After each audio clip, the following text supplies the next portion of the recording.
Welcome to Real Talk Christian Podcast, where we drink coffee and have real conversations on faith, culture, and society. This is Marc, Hyde, and Chris Fuller. And on today's episode, we're talking about leaving and cleaving. A whole conversation around family dynamics after you get married. How do you deal with in-laws, parents, and all that fun stuff?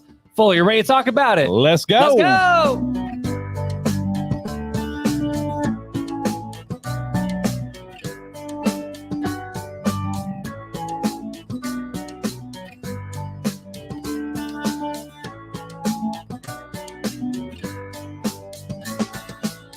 Dun, dun, dun, dun, dun. Bro, did you laugh at me in my intro? People on a little bit. You're like, we got it right, but I said leave and cleave. You're like, leave it and cleave it. We're talking about leaving and cleaving. I'm like, oh shoot! I just kept on marching. You're over here going, leaving and cleaving. Can't take this man anywhere, guys. Yeah, you know the funny thing is only the people on YouTube get to see all the funniness that I was doing in the video. Is that what we're calling this now? Or something. The awkwardness, I guess. The awkwardness, that's true. That too. But unless you're on YouTube, you'd never know, right? Because we're just quiet and we just do our thing. We're always watching. Well, always watching back with that. I'm glad you got it. Man. We were watching a show the other day, and the voice of Mike Wazowski was in this other movie we were watching, and Beth called it. And I'm like, that guy's pretty popular, actually, especially in the 90s. He was in a lot of movies. Really? And I forget his name, but yeah, he was in a lot. We're going Monsters, Inc. Mike Wazowski. Oh, Billy Crystal. Yeah, that's who it is. Yeah. He's been in a lot, especially in the 80s and 90s. He was really popular. But we were just watching a movie the other day, and somehow it came up, and he was in Cars. Yeah, he's been in a lot of stuff. So you know whose voice has been I don't see what movie it was. It was just one random movie, and it was just like, yep, it was his voice, but I don't see it on IMDb, so maybe I'm losing it. You know whose voice has been stuck in my head? Dog the Bounty Hunter. Who?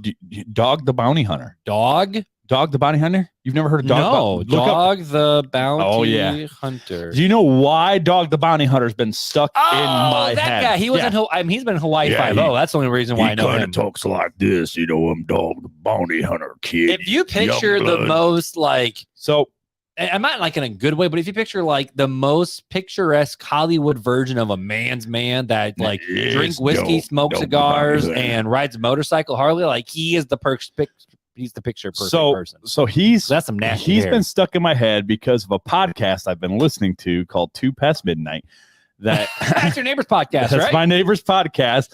And the character, so it's like D&D, but it's not D&D because it's all it's all role playing, but it's like the year 2000, a war with Russia, America and Russia, a Cold War. Are they like recording themselves playing this game? Yes. They're actually, so it's almost like they're having bros night. Dude, and they're like, hey, let's put some microphones on us while we're doing some bro night. I've listened to 11 straight hours of this already this week, and I'm like hooked. Now, granted, it's not an appropriate podcast to listen to with children. Don't let your kids fall asleep to it. So there's the guys that are in it with Brian, not my neighbor, but the other guys are Army vets, and they live up to it, and they live up to 100%. But it's an amazing storyline what they've created here, and I'm like hooked. But anyways, I like you listening to that. I'm listening to a podcast called it's called the No BS Agency. Yeah, completely different segue, a completely different universe. So I'm listening to SEO podcast, but this guy's voice is stuck. So Brian's voice, he goes, yeah, my character is based off of Dog the Bounty Hunter, and I'm like, so he goes around. I was about to pull it up and listen, but that might give us an explicit rating. Yeah, so he goes around and he does this young blood voice from Dog the Bounty Hunter, and that's what the voice is stuck in my head right now. Hey, young blood. And it's like, yeah. So my neighbor's voice is stuck in my head from his podcast because I've listened to it. Better than your Irish voice, huh? Okay, so Revive Fest. We're just gonna call a spade a spade. We sent Matt Grimm a very fun video. Hi, Matt. Because he was like, hey guys, I need you guys to send me a video. We're gonna put it in our stories. And we're like, cool, let's see what the other videos are like. So we kind of get a vibe. Yeah, everybody. The first three were all Irish. All three dudes. We the Messengers, Rent Collective, and the guy who's speaking, he was in like a nasty accident. Yes. So they all had Irish. Those were the three top videos we watched, and they all had Irish accents. I go, apparently that's what you have to have in order to be at Revive Fest. So I started mimicking it upstairs, And then I was like, you know what? Let's just record this. I'm going to send a gag video to Matt and just be like, here's your video, Matt. And I was like, oh, hey, this is a Real Talk Christian podcast. We're going to be at Revive Fest doing a workshop and maybe playing a little guitar worship on Sunday. And like, we're not at all. And then I couldn't hold it together and I started laughing. It was funny. It was solid. You do a lot of incredible impersonations. I like to do. I wanted to be a voice actor. That's true. That's what I wanted to do. Well, maybe you should. You got the microphone and the technology to get back into it. Well, yeah, but you gotta get like, who am I gonna do it for other than my RTC? What? I did it. I've done it one time. I did the whole Christmas Carol thing. That's true. If you guys have not listened to the Christmas Carol thing, that was incredible. That was like 4 months of like recording and editing and sound effects and like the whole kit and caboodle. In other words, Fuller needs some real life friends, guys. No, I kid. No, that was a masterpiece. Janelle didn't see me for like 4 straight months because we'd put the kids to bed and I'd be like, all right, I'm going to work on a Christmas Carol because I got to get it done because I wanted to release it the week of Christmas. Yep. And so, yeah, it's an hour-long so we have audio Janelle to thank for that. Yeah. Well, Janelle even made a guest appearance in it for a couple of voices. Oh, more the fact that she gave you up to let you. Well, she knows if it was up to me, if we didn't have kids and I had just all this uber amount of time, that I'd probably do voice acting stuff on my own and create audio dramas all the time. I like doing it. Beth and I just had this conversation the other day of the people who talk about now. If you are married without kids, forgive me. I'm gonna rock this boat. Sorry. Well, I remember like when I look back and I'm like, what did I do with myself when I had no kids and all this time? And like I was always tired when I had no kids. And now I'm like, well, I look back and I'm like, I can't picture my life without my kids in it some way, shape, or form. And with all of them together or one at a time, whatever it is, I can't picture without it. And I'm like, man, what did I do with all this free time? I feel like I could have been a billionaire. Well, so like, I've thought about it. I also got married at like 20. So I'm like, man, we had a lot of dates, a lot of walks in the park, and like we did a lot of stuff. Me and Janelle did a lot of stuff when we were first married without kids, and then Beth and I started with 7. So let's just put it that way. Yeah, you guys are like, hey, screw that. Watch this. Screw that no kids thing. Beth isn't very good at following the quote unquote status quo. So she took that keeping up with the Joneses and outdid the Joneses by like tenfold on her own. She's like, Joneses have one, parent of the year, 5. Meeting Kane the wrestler and getting the parent of the year award, adopted parent of the year award. Yep, and that became our free passes to Disney for our honeymoon and. Terrible on the kids. Terrible. Terrible. But you know what they say? A good home life starts with a great marriage relationship. So that's what we did. We went to Disney. Is that your excuse you're going with? 100%. All right, we'll just move on from that. The other excuse is the fact that they didn't even give them enough passes to go for all the kids. So one thing we did not talk about last episode that we said we were going to talk about, but then we started talking about other things. It's going to tie into happy wife, happy life, and kids. Okay. But we're going to tie it into happy kids equals happy wife equals happy life. And the way to keep your kids happy is by taking them to Costco on sample day. Yeah. Okay. That's where you start talking about it. And I'm like, where are you going with this? He's like, what the heck? Because here's the deal. Yeah. We're not a Costco family. We're a Sam's Club family. We're well, we used to be a Sam's Club family, but I get a discount through work for Costco. Wait, really? I do. So, yeah. So I wonder if I could use my business account to pay for our Sam's Club membership. Probably. It'd be a good tax write-off. Yeah, I wonder how I could fudge that one. I mean, you're feeding your employees all the time. That's true. That is so true. Go get daddy that pencil. You're my secretary for the day. I'm tax write-off. I taught Nora how to put letters in the mailbox today. So I could send her up, say, hey, put this letter in the mailbox for me from when I'm working. You got yourself 8 little secretaries. They do not do a good job. Let's just put it that way. They cause me to have more work. That's because they're unionized. They're part of the Hyde union. That is fair. But so we're Sam's Club people only because one of 2 reasons, right? Okay. Number 1 is my mom has a Costco membership already, so we're like, why do we double down on Costco? Let's double down on both. They're cracking down on that though. No. Like we walk in with mom. Like I know, but they're cracking down on it. Like they're cracking down and checking everybody that's there, like to make sure that they're all card holders now. They just did it. So you can't like walk in with family members anymore? You can't like, cause so like Janelle used to walk in with her mom and then her mom would get stuff. She would get stuff and they just use Janelle's card. Right. They're not doing that anymore. Like the card holder has to buy everything. Oh yes. No. So we do that. And then we just Zelle mom the money. So yeah, we already do that. Sure. But yeah, they're like hardcore on it now. They're like checking IDs before you check out. Sam's is so ghetto. They don't even have a picture. You could just hold up a green card from Starbucks and probably get in. Let's just be honest. Did you cross the Rio Grande? You're a Sam's Club member. It has my name on the back, but they never make me check my ID. So I could hand you it. You could just say, yeah, I'm Mark. and like show it and just walk in, like no big deal. And then when you pay, like, well, I got the burps. Beth pays with the app as she goes, so she scans it as it walks into the cart, and then we just walk out. And then it's so. She is so all about that Waterloo, technology too, man. I got the Waterloo burp. She is so good. Like, what do you mean? I didn't use Venmo until like Beth started using Venmo, and I'm like, all right, I'll get Venmo. I'll try it out. And we do like, all of them: Zelle, Venmo, Cash App, all of them. That's too much for me. I can't keep up all that technology. Because of all these other people that we have to deal with, that everyone else uses something different. Again, keep up with the Joneses. She outdoes it, right? By 10 times. Just by living. She's like, you got Venmo? Well, I've got every cash app. Okay, but the second reason why we're a Sam's Club family is because they have better prepackaged snacks for lunches for kids. I don't know. Because we've done a lot with Costco. Costco's really up at, like, we just got a whole big old box of like the Nutella, like, and crackers. And then we did the big snack packs all the time. No, there's just actually more and better options. See, I for find Sam's. No, we've done both. Because I've had a Sam's Club membership, and I find more at Costco than I ever did at Sam's. But here's the deal. At Sam's, I like Costco better than Sam's. Their food court's actually a little bit better than Sam's, even though Sam's Club hot dogs are amazing. Sam's Club hot dogs. So I've never had either or. So good. But Janelle and the kids love Costco, and the kids love the pizza from Costco. Yep. Surprisingly, Sam's pizza's pretty good too. But the I like the rotisserie chicken from Costco. Yeah, that's what's up. No, there's a sandwich that's at. There's some sandwich that's at. It's like a big old. I don't even know what it is. It's some sort of turkey something sandwich from Costco that's really, really yummy. And at Sam's, you literally like, do you want a hot dog? Do you want pizza, or do you want like a pretzel or pretzel? Honey, pizza? pack up the kids. We're going to Costco. That's what we do for dinner. But anyways, so $1.25, $1.50 a person. It's awesome. Oh yeah, of course. So but we're talking about samples because Sam's doesn't do samples. So anymore. Costco has the samples, and so it's like every Saturday. So what is he? Shiloh calls it the snack store. So no, he does not. Like, that's where it's his favorite store to go to. I want to go to the snack store. He goes all the time. Hey, you want to go to Costco? Yeah, I want to go. That's his favorite place to go. You want to go to the park? Yeah, I'll go to the park. You want to go to Costco? Yeah, I want to go to Costco. Like the boy is all about. Tell me you're a Fuller's child without telling me you are Fuller's child. He's a good Baptist right there.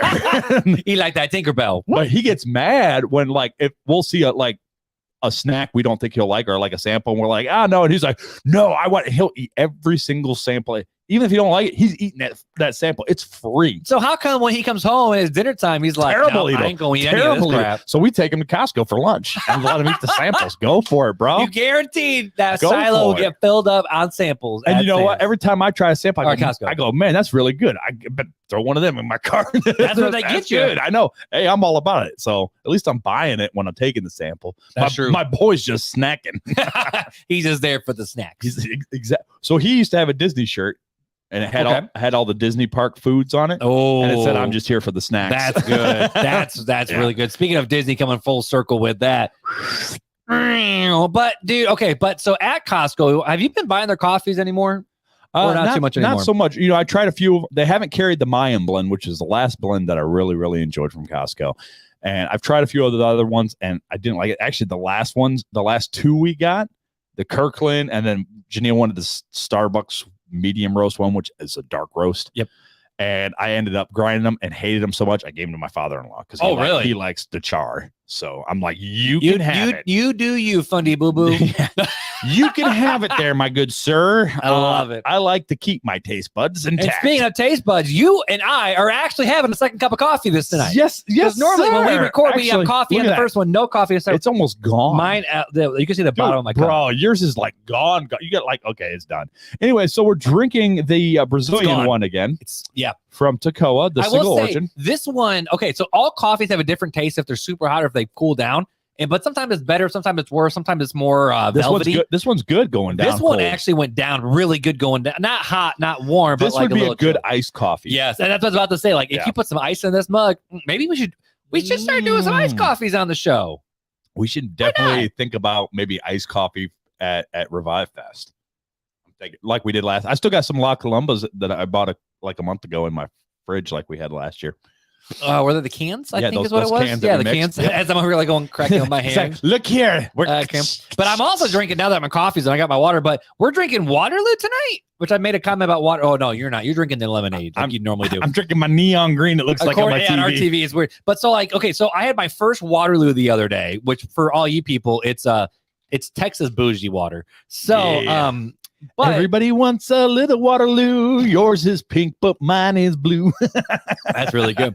The first Waterloo I ever had was on the 4th of July fireworks with my buddy Will, which you met Will for the first time at Costco. At Costco, Will Suarez, youth pastor over at First Baptist Mishawaka. He had a vanilla orange Waterloo, and it was like a creamsicle. Ooh. It was one of those where it's like, okay, if you want something crisp and refreshing, it's like, that might not be it. Like, you know what I mean? Like, if it's cold, if it's a banging hot summer day, you might not want that. But like watching fireworks at like 9 o'clock at night, that goes down good. If it's cold, it would go down good. I got cold outside, or the can is cold. Oh no, it was cold. But I'm saying, but like on a hot summer day, like okay. So I'm drinking the lemon lime, and most lemon limes suck when it comes to. This is my favorite. LaCroix. This is really good. Yeah, I'm shocked. It's very good. Beth, can we get some of this? Hey, Martin's. That's where I got it from. Oh, we ain't that rich. Well, I went there and bought. I'm just kidding. I'm just kidding, bro. I mean, that and cherry Coke Zero is what I got from Martin's the other day. I mean, it's the same price no matter where you go for Waterloo. But this lemon lime Waterloo, hands down, is the best lemon lime flavored water I've ever had. And you know what? It's also the best. Wonder what the rest of them are. Oh, you're the best, Fuller. You know what else is the best? You. Our listeners. Oh, my bad. For leaving reviews for us. That's true. And we got a new one to read. We do have a new review to read. This is the second one in a row where they have a year put in there. I like it kind of. Makes me feel old as dirt. So stop.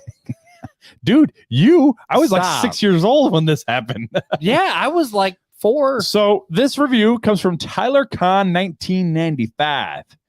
Wow. This was back on March 7th. And it says, great show. Love listening to the show when I'm at work. You guys are awesome and help me get through a lot. Thank you for everything you guys do and stand for. Well, you know what, Tyler Kahn? Thank you. We really appreciate when you guys do these reviews, either on Apple iTunes or rate us on Spotify or even Facebook or anything like that. Because what that does is that helps you guys help get this show into the ears of other listeners. And it's not about me and Mark, and it's not about ratings or views or listens or downloads for us. It's about wanting to help those who want the help and desire the discipleship and maybe don't know where to get plugged in, to bring you guys a little extra content to fill your lives with, to fill your hearts with God's word. And we throw a lot of our opinions on what our take is on God's word sometimes, but really it comes down to what does God say about everything. And that's what we try to do in that. That's what we try to push for. We don't always get it right. And sometimes it's hard to get right. But we do our best. And again, you guys doing this helps get that message out and the message and the gospel out to people who may not ever hear it or have this opportunity. So thank you guys for all that you do when you leave these ratings. Yeah, and I just looked up. We have 174 reviews on Apple Podcasts. Nice. Spotify doesn't tell us the exact number anymore, but we have over 1,000. It says we have 1.1K.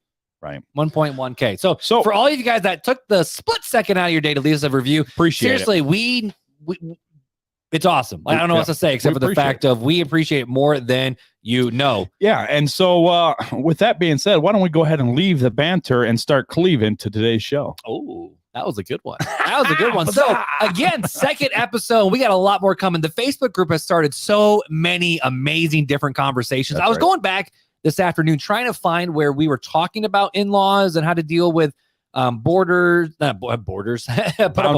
build a wall between you and your in-law. No, boundaries and overbearing in-laws. And I couldn't find where that feed was. It might have been in a comment section of a different post. I don't know. I tried the search feature. It wasn't that great. We actually talked about it today. It was on today. In the Facebook group today, it got brought up again.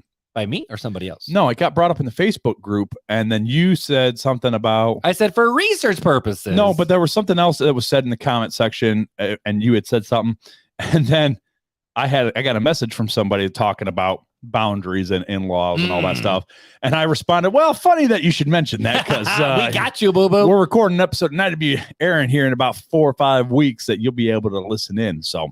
Yeah, it's interesting, man. Where we talk about in-laws and how, God brings it together. It's true. And I've had 2 different people from 2 different walks of life message me personally talking about baptismal regeneration. They're like, so I just heard this weird thing about our church belief. And I'm like, you go to a Christian church, don't you? They're like, yep. And I'm like, let's talk about it. So wait, a Christian church? the denomination, Christian church denomination. Gotcha. About like, I'm like, is baptism required for I'm salvation? like, aren't all churches kind of Christian? We hope. We sure dang hope so. But it's more just the fact of it's really cool that we're able to have these conversations with you guys. I mean, let's be honest, we can't keep up with all the DMs. That's where the Facebook group comes in big time. DMs, emails. If we don't get back to an email, messages, phone calls, hit us up again. Sometimes it takes 2 or 3 times before we can get back because and that's where the Facebook group of the community really comes in handy with that. But this whole idea around parents and in-laws and how do you work with this relationship? I was kind of looking up on the Google today about what are different on the Google about different stresses, and I was looking for non-Christian articles and resources about what are some of the biggest stresses in people's marriages. And obviously there's the typical answers like finances is a big one. Sure. Directions about where do you want to go in life? Do you want to be more family centered or big money, big business? Retirement plans is another big one. I mean, obviously, like, sexual intimacy is a big struggle with different in different marriages. There's also what was another one of the big ones? Money, relationship, like those are kind of the big stressors with that. And then, but what's funny though is in-laws was not necessarily mentioned. Oh, really? By name? No, I looked through a lot of different articles and it was like, other different stressors were like moving to a new location or change of job, death in the family, like extended family or kids, or empty nesters was one of the big ones. Is once your kids leave the house, it's a big stressor on people's marriages because you've lived for the kids, and now when kids are gone, like, what do I do? But surprisingly, in-laws was not always in that list. And I thought that was really interesting. But what did tend to come up in the list is what they would say, like outside relationships or like past relationships, like with friends or with parents or with siblings. Basically, what they were saying is other and this is talking about the success of marriages from a worldly perspective of not ending in divorce. Like that was the whole purpose. Sure. Is outside people coming in and kind of separating the marriage partners. That's kind of where a lot of them were going. But then when you would search, why are in-laws such a big struggle in people's relationship? A lot of it comes down to the fact of when people marry into other people's families, there's either an expectation by one of the two people getting married of, okay, when you're marrying me, you're marrying the rest of the family as well. So there is a little bit of stress of the spouse, whether it's a mama's boy or daddy's girl or mama's girl. Either way, it's like when you're marrying me, you're marrying into the entire massive family unit. There are stresses like that because there are some families that are built that way. Sure. Where it's like we do everything together, and then the person coming in getting married all of a sudden is like, we can't do stuff on our own. Like we got to do everything with that. Like dealing with that stress. Or the other one is the overbearing in-law that likes to overstep, and not necessarily like in a bad toxic way. Like, I put in the Facebook group of, what's your relationship like with your in-laws? And, one person brought up, and I'm glad they did, talking about their mother-in-law being like an abusive alcoholic. And we're not talking about that. We're just talking about like everyone loves Raymond, like overbearing and all like these Marie. boundaries. Yeah, exactly. Like Marie. And so, with these conversations, there's a lot of tension and struggle that could happen because of in-laws. But I don't necessarily know if it's always the in-laws' fault or if it's our fault. But either way, in a marriage relationship, we've had enough people bringing up with the fact of I'm dealing with either an overbearing mother-in-law or a spouse who is not willing to have those tough conversations with their parents so that way we can have our own relationship. And then, I don't know if you've seen this recently, there's been a reel that's been flying around Facebook and Instagram of Marc Driscoll talking about what does it mean when you marry when you marry someone, and what does it mean to leave and cleave, and the fact of they are starting their own family and you are supposed to start your own family, and whatever that means, when you get married, you are now your own unit who can choose to go participate. And, Marc Driscoll is kind of one of those big proponents of when you marry, you are a solo unit. You do whatever the heck you want to do. You're not bound to the other people inside the relationship. And so I have unsaved and saved friends on Facebook who's that's flying around. So I figured it'd be good to have this conversation all around the idea of what does it mean? Because we all know the term leave and cleave, and a conversation about not just like the in-laws, but I'm just going to call it family dynamics after marriage. And so to set up the conversation coming out of that, I have a few different questions that we all need to ask and get answered before we go about our opinions and what are different pieces of advice that we have. What does the Bible say? Exactly. So what does the Bible say about the parent-child relationship in general? Yep. Another one, though, is what does the Bible say about marriage? Because if we talk about, okay, this is what it's a parent-child relationship supposed to be like. Okay, cool. But here's what it says about marriage. And then the next question is, okay, so how do we put those two things together? Where does the Bible talk about the relationship between parents and then grown children or grown married children? And then outside of even just the parental figures, how are we supposed to just handle relationships in general? Right. Because again, it's not just about the in-laws. It's about just family dynamics and what does it mean to be a family in general? Well, and you have to kind of take everything into account at the same time, right? Especially being married. You got married. You got to think about the child-parent relationship, the spouse relationship, and the relationship outside. Because your spouse is not necessarily married or related to by blood to that parent, but there is still that relationship that ensues. So, and then at the end, I do have a whole lot of different fun conversations, such as here's a little prepper, a little teaser. So at the end of the episode, you're ready to have your conversations. You ready? No. How do you said I'm already? I haven't heard the conversation or the question. Okay. Yet, so. One question is how do we handle hard to love parents or whether there are or in-laws? How do hard to love parents / in-laws even what does that even look like? Is it ever wrong to cut off parents or in-laws? What are healthy ways to relate to in-laws? How do you handle making decisions for your family at the cost of maybe upsetting your parents or extended family? How do you set up boundaries? And then how do we handle versus talking about parents disciplining children based on our own past experiences and how we should just handle this whole thing in general? So I think we're gonna have some fun conversations. I've got a lot of thoughts, but let's go into the So we're gonna hit the scriptures and then we'll have our little chit chat conversation. So what does the Bible say about the parent-child relationship just in general? All right. What does it say, Mark? Just in general. Well, Colossians 3:21, this is a word to the parents, okay? It says, parents, don't provoke your children in a way that ends up discouraging them.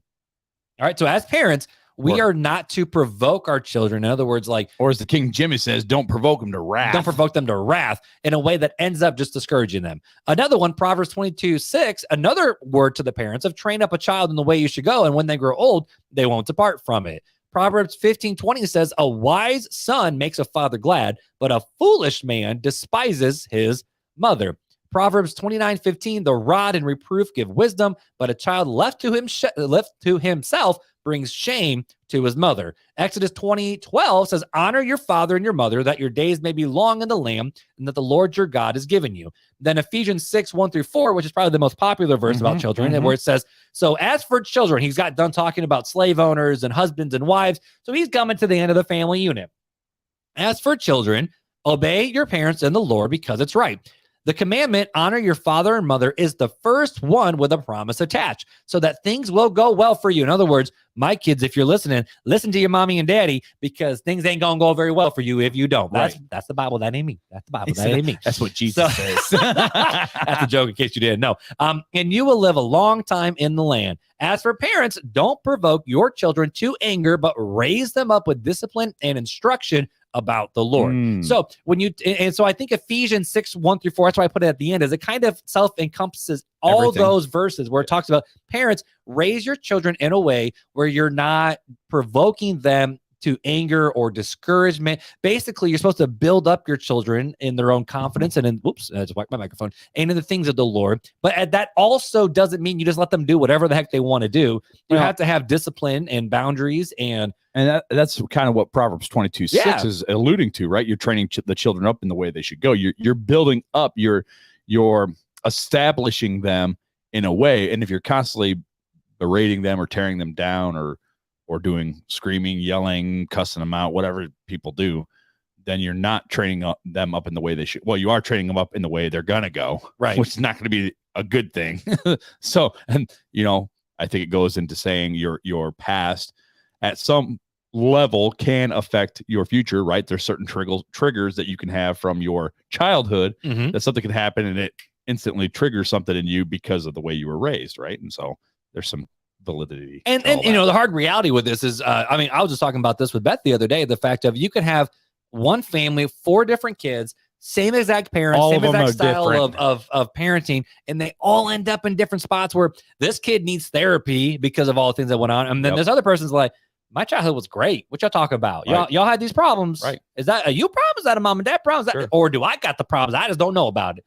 like, so you can have a parent. And so this is what I'm trying to say is you can have a parent who raises all these kids all the same way. And it's up to the child to determine what way they want to go. Sure. But our job for us as parents is we're supposed to, as it says, but raise them with discipline and instruction about the Lord. So that's what our calling is to do. Yep. And so when you see the parent-child relationship, there's a big call on parents too. Raise your kids the way it's supposed to be. I didn't put this passage in there. Maybe I should have, but the fact of in Deuteronomy, we're talking about whether you're sitting or rising, fathers and mothers teach the ways of the Lord to your children. And always have these conversations. And it doesn't have to be a sit down. We're going to read the Bible today. But as you're going, have these conversations. Ask them questions. Ask these probing questions about what they see in the world. Again, who created it? Why did God create it? You mean use catechisms? That's what question and answers. Like you have questions and answers and have these conversations with your kids. So a parent's job is to instruct and teach and equip your kids to go out and become an adult. And because it says when they're old, they won't depart from it. Sure. And so that's what the parent's job is supposed to do. And then the child's job is obey your parents in the Lord. So you obey them because that's who the Lord put over you as your authority. Yep. Now, granted, if your parents are telling you, hey, you should go steal that, you probably shouldn't listen. Well, that's why it says in the Lord. In the Lord. But so our job as parents is to raise them up. But a kid's job is to obey and honor.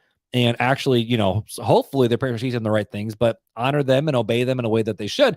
And, the interesting thing is the fact of honor your father and mother doesn't necessarily stop when you're just a little kid either. Right. Like, I don't know if there's a caveat where it's the fact of children, honor your father and mother. I don't know if it's like, okay, when you're 18, you're married, you ain't got to honor them no more. I don't think that's what it's trying to say. But honor and obey are two different things. Very different things. So you can honor somebody and you can honorably disagree with them. Yep. There's a way to do that. And this is where I know we can't talk about too much because we don't know what it's like to raise adult children because obviously we just got little tiny people running around. Tiny dancers. Oh, sorry. I don't know. That's an Elton John. So yeah, I don't know. Anyways, move on. If it's not Lion King, I don't know Elton John stuff. Circle of life. There you go. So the parent-child relationship is pretty black and white when it comes to what it's supposed to be in Scripture. So if we set what the parent-child relationship is like, and we're talking about, leaving and cleaving and the whole family dynamic after you're an adult and married, then the next question is okay, so what does the Bible then say about marriage? Okay. And there's a lot of different passages, but I only brought 3 of them that are pertinent to this conversation. Okay. Let's hear it. Genesis 2:21-24, talking about the creation account, the creation narrative. It says, so the Lord God caused a deep sleep to come over the man, and he slept. God took one of his ribs and then closed up the flesh at its place. Then the Lord God made the rib that he had taken from the man into a woman and brought her to the man. And the man said, whoa.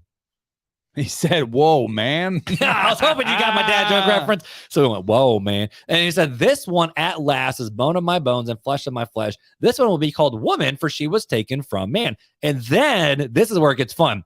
This is why a man leaves his father and mother and bonds with his wife, and they become one flesh. Both the man and his wife were naked, yet felt no shame.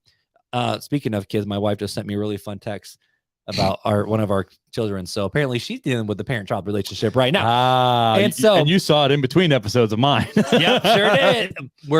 Hey, kids are hard, man. Kids are hard. But so in Genesis 2, we see the fact that, man was created, woman was created, they were put together, and it even says this is why a man leaves his father and his mother and bonds with his wife, and they become one flesh, because that's the way God designed the human relationship to work. Is you get married and then you bounce, right? You become one flesh and you bond with your wife and you leave your father and your mother. But okay, well, let's continue, all right? So Hebrews 13:4 says marriage is to be honored by all, and then the marriage bed kept undefiled, because God will judge the sexually immoral and the adulterers. But at the beginning, it's the fact of marriage is to be honored by all. So it's an honorable thing to actually get married. Okay. And then 1 Corinthians 7:39 says, a wife is bound as long as her husband is living. But if her husband dies, she is free to be married to anyone she wants, only in the Lord. And the reason why I bring this up is this is talking about the divorce narrative, about when is it biblically okay to get a divorce or not. Or if you're married to someone who's an unbeliever, how are you supposed to handle that relationship? But it talks about the fact that a wife is bound as long as her husband is living. And the idea is the fact that husbands and wives are bound together, which goes back to the Genesis 2 part where it says, this is why a man leaves his father and mother and bonds with his wife. So marriage is honorable. It's designed for a husband and wife to bond together, become one, become a unit, become a partnership and a relationship, and it's supposed to be till the day you die. Like that's what the Bible says marriage is supposed to be all about. Thoughts before we move on, or we're going to keep cruising? I'm letting you cruise it to the conversation at the end. All right, cool. So the next question then is, okay, so that's what God says about marriage. We see what God says about the parent-child relationship. Does the Bible talk about the relationship between parents and grown children? I don't know. I don't have any. I was gonna say I see children, but I don't see anything that talks about. I just see children. Honor your father and mother. Now there are a lot of passages. I mean, maybe not but a lot. Talks about, there are passages in Proverbs though, where doesn't it talk about taking care of your parents as you get older? Probably. I don't know why I didn't even have that thought when I was putting these notes together. Let's see. This is where we're gonna have some fun. This is where it becomes real talk. What does the Bible say about grown children? Grown children and parents. Let's see. 88 verses. No. This one, okay, so this one says the same, Ephesians 6:1-3, where it says, honor your father and mother, mother, father, little butter. Proverbs 20:22, listen to your father who gave you life and do not despise your mother when she is old. Okay, there's that one. Don't despise your mom when she's old. The Exodus 20 passage that we read, the Ephesians 6 passage that we read, the Colossians 3, children obey your parents and everything, for this pleases the Lord. It's all the passages that we already read. So it really is just the fact of don't despise mama when she old. Treat your parents okay. Right. And so then the question then is, okay, so if the Bible doesn't say a whole lot about the parent and adult-child relationship, does it talk about just relationships and how we're supposed to handle relationships in general? Because maybe that can give us a little insight into this conversation. So I have 4 passages that are all kind of long in length. So hopefully I don't get these Waterloo burps because everybody wants a Waterloo. Man, bubbly water is probably not the best thing to drink on the podcast. So here we go. So what does the Bible say about relationships in general? So 1 Peter 4:7-11 says, the end of all things is near. Therefore, be alert, be sober-minded for prayer. Above all, maintain constant love for one another, since love covers a multitude of sins. Be hospitable to one another without complaining. Just as each one has received gifts, use it to serve others as good stewards of the varied graces of God. If anyone speaks, let it be as one who speaks God's word. If anyone serves, let it be from the strength that God provides, so that way God may be glorified through Jesus Christ in everything. To him be the glory and power forever and ever. Amen. Ephesians 4:25-32 says this. Therefore, putting away lying, speak the truth, each one to his neighbor, because we are members of one another. Be angry and don't sin. Don't let the sun go down in your anger, and don't give the devil an opportunity. Let the thief steal no longer. Instead, he is to do honest work with his own hands, so that way he has something to share with anyone who has need. No foul language shall come from your mouth, but only what is good for building up someone in need. For good building up someone in need, so that it gives grace to those who hear. And don't grieve God's Holy Spirit. You were sealed by him for the day of redemption. Let all bitterness, anger, and wrath, shouting and slander be removed from you, along with all malice. And be kind and compassionate to one another, forgiving one another, just as God also forgave you in Christ. James 1:19-20 says, my dear brothers and sisters, take note of this. Everyone should be quick to listen, slow to speak, and slow to become angry, because human anger does not produce the righteousness that God desires. And finally, Romans 12:9, I have a weird little typo in there. I think it's not 21. Wow, that's a long one. Romans 12:9-21 says, let love be without hypocrisy. Detest evil, cling to what is good. Love one another deeply as brothers and sisters. Take the lead in honoring one another.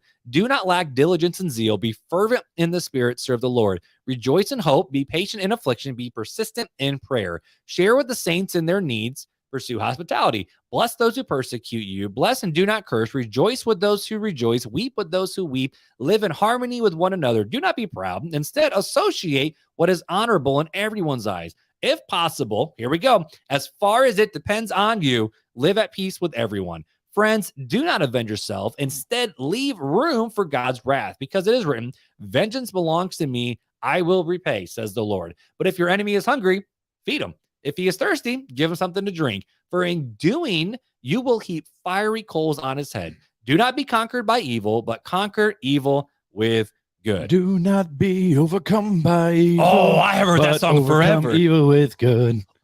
Man, who was that? I don't know. I just hear it on Benjamin Cello all the time. I'll say that's some old 90s stuff, man. So that's probably a Steve Green song. But so when we take all of these Bible passages that we talk about, right? So what does the Bible say about parent and child relationship?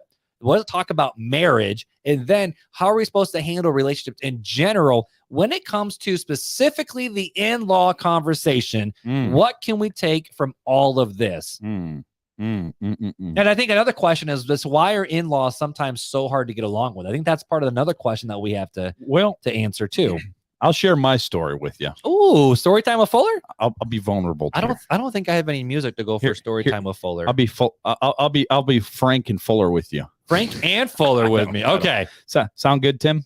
Yep. I don't have any good songs to go with. We'll just roll with it. All right. So okay, we're ready.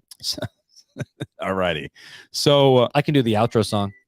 No, that's right. Weird. Story time with Fuller. Let's go. So when Janelle and I were dating, right? I came from a as you guys have heard me talk about, a maybe not so healthy family home, right?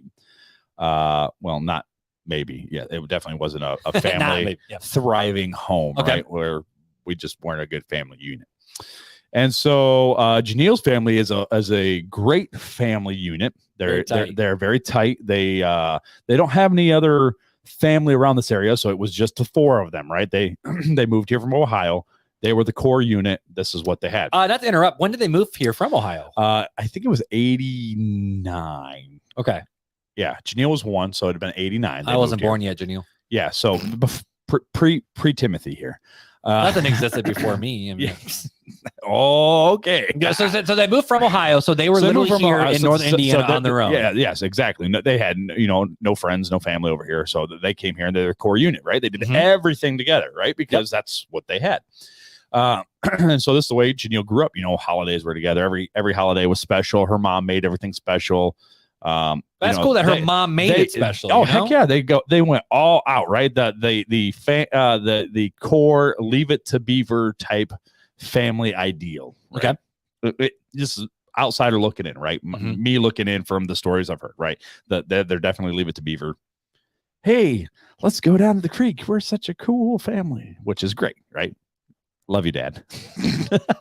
He listens, so I can say that. Anyways, so I came into the relationship as a person who my family was, well, pretty much on life support. Right? Okay. Not a very good family unit.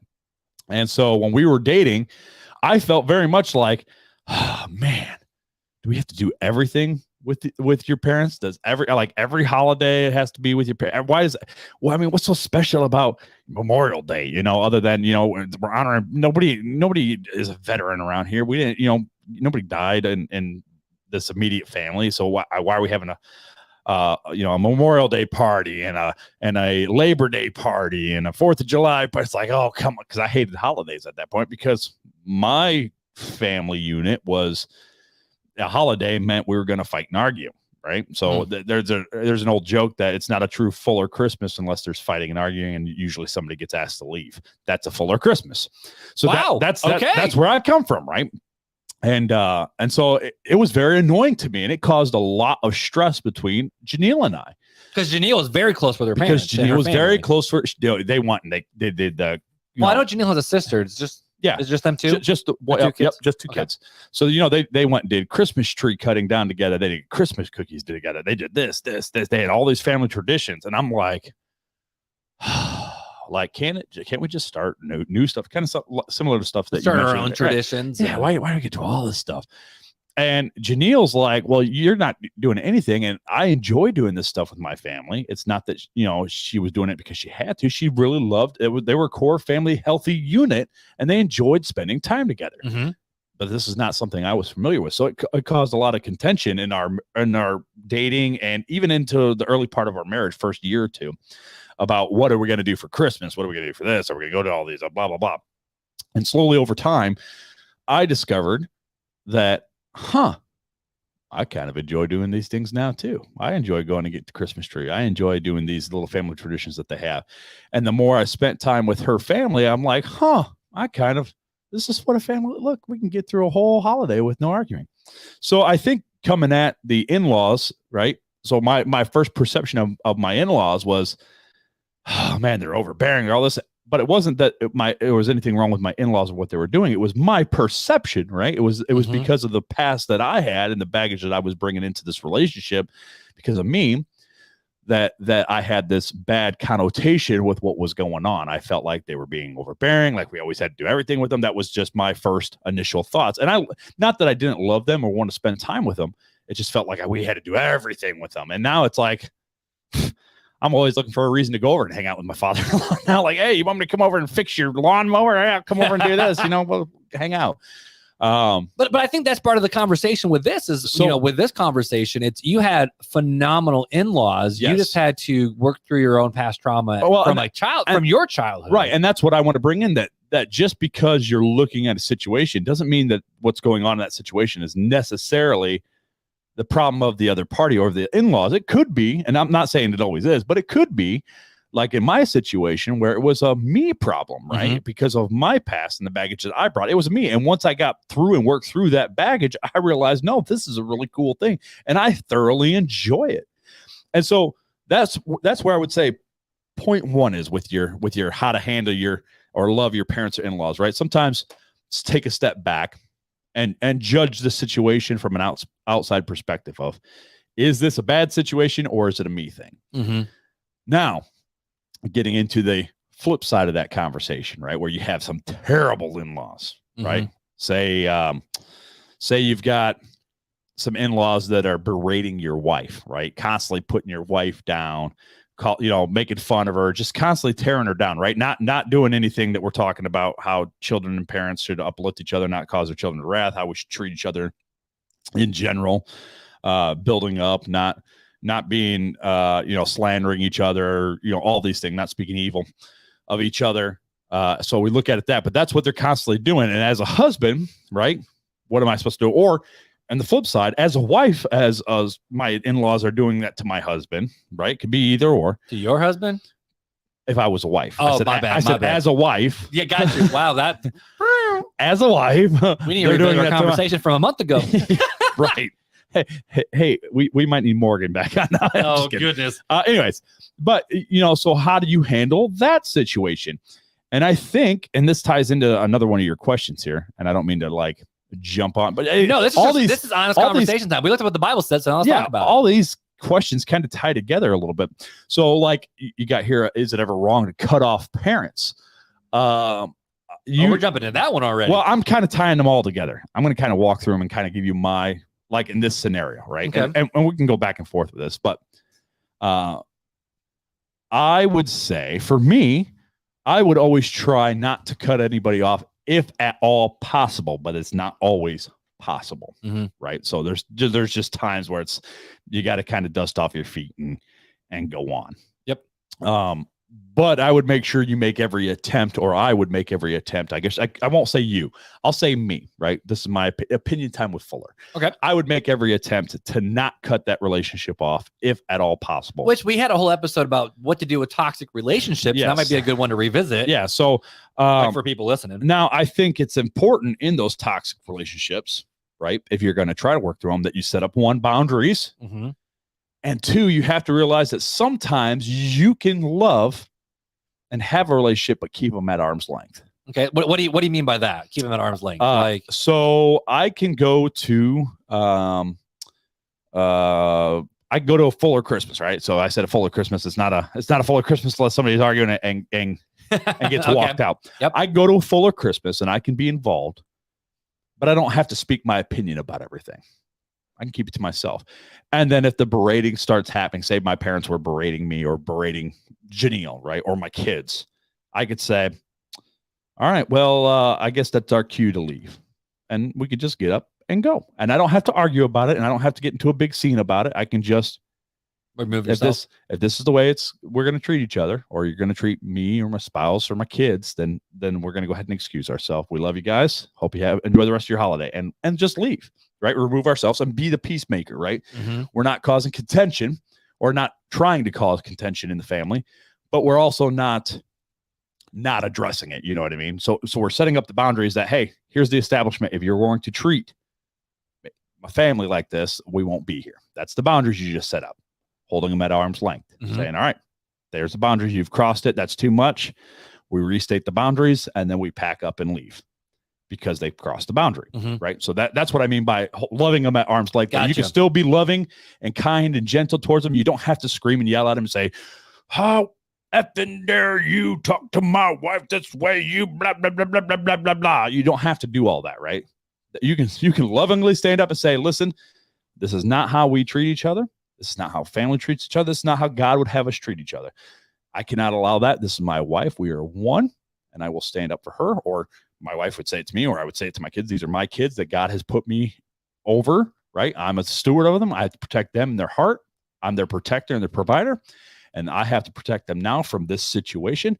We love you guys, but it's time for us to go. Yep. And we're thinking about this conversation to backpedal just a little bit. There's a few different audience. I would say not target audience, but there's different places in life for people with this conversation. I'm thinking of the people who are either single, dating, engaged, like they don't have an in-law yet. Yeah. But at some point they will, and they're thinking, okay, and obviously, you choose your spouse and you're stuck with their family in some regard. Like that's a fact. Sure. But there is that level of, okay, so when you're looking for a spouse, should you also look at their family too? Or just what is that going to look like? There's the people who are already married, who have a great relationship with their in-laws because they've worked on. And normally I've found most people that I talk to, those who have a great relationship with their in-laws is either a story kind of like yours, where it's like they have to learn to get involved with it, or they just have in-laws that, for lack of a better word, have done a very great job saying, okay, you guys are your married unit. We're still part of the family, but y'all do you. You guys are going to make decisions based on what's best for you and your internal family. And so it's a great in-law. And then there's those of us who at some point will be the in-law. We got to prep ourselves for that. Or you're already, like some amazing people like Rodney and Jim who are already married with adult children. Maybe Jim and Rodney, we should have gotten them on the podcast. But like, y'all the wisest people we know. Can we get you in the pod because we got to figure this thing out? But this conversation, going back to my own, not going back, but going to my personal story. Sure. I've had two different sets of in-laws, in case you're wondering. And I've never had to. You don't have to keep up with the Joneses, man. You don't have to outdo them. I don't want to. So let's stop it. I already got Bavon. It's really expensive to tow and fix. Let's just. But I've never had to deal with the crazy overbearing in-law where, I love my grandmother to death, but for lack of a better word, she was the in-law that you're like, man, I hope I don't get that one. Like my mom has horror stories. Yeah. And I remember I was talking with a friend of mine back at. It was at Southside. I don't remember who it was. It was just someone at Southside, and they were talking about in-laws and how do you deal with this? And I said, I know my mom had an overbearing one. Let's drag her into the conversation. So I was like, Mom, what did you do in these situations? She goes, we did the best we could, but then we left. I'm like, wait, what? She goes, yeah, we left Texas and moved to Indiana. I'm like, wait, so you moved 1,000 miles away to get away from your mother-in-law? She goes, we didn't move because of it, but it was a blessing. I'm like, hold up, wait a minute. And so I know my mom had to deal with these conversations of what it was like. Right. And, my mom has done a very good job. I would say almost in reverse if she doesn't want to be that in-law. So it's almost like, come on, Mom, we got we got to drag you back in. Yeah. But she's grammy to the kids. Like, why would I take that away from her? But she also knows that Beth and I are a family unit, and these are decisions that we have to make. And so there are different things that Beth and I intentionally will do based on how my brain works and ticks. So like, okay, so case in point, when Beth and I are talking about plans, to this day, I'm still learning how to have these conversations even with the kids around. But if we're trying to make a decision on what we're going to do next with the family, Beth actually knows. I'm like, I won't have that conversation in front of anybody because I don't want any of this goes back to, we'll just go into it. So, former in-laws, love them to death. They are amazing people. They are great people. But I never wanted to make a plan in front of them because I didn't want opinions thrown in there of like, oh, well, but if you guys do that, then what about this? And I'm like, I don't give a rip about that. That's your problem, not mine. Right. And so I never had overbearing in-laws, but I definitely had ones that would try to over inject themselves into a conversation. And so there had to be some boundaries. And I know, and I will say this, there's even studies that show that if you live with a parent or an in-law, that throws crazy stress in your relationship. And for those who end up living with their parents at some point in their marriage, I don't remember what the percentage was, but the chances of divorce, not to scare you, go crazy through the roof. Hey, I've done it twice now. I'm one of those statistics. So, but it's one of those things where, when we read in the Bible that the fact that the husband and wife are supposed to become one and become joined together, like I actually really like the word that the CSB uses, where it's probably you bond with your wife. You are a family unit. Okay, so what that means is it's you and your spouse who are making the decisions together, exclusive of anybody else. You need to make decisions that are best for your family. But if you're honoring your parents, wouldn't you want to bring them in and enjoy that time with them? But I also know it's hard for people who have very bad relationships with, not because of you with them, but a lot of times it's because of them with you. Well, and I would say to set these boundaries up, and they aren't very good at it. And I will say, with my in-laws right now, I love my in-laws. I mean, they are amazing people. They're great.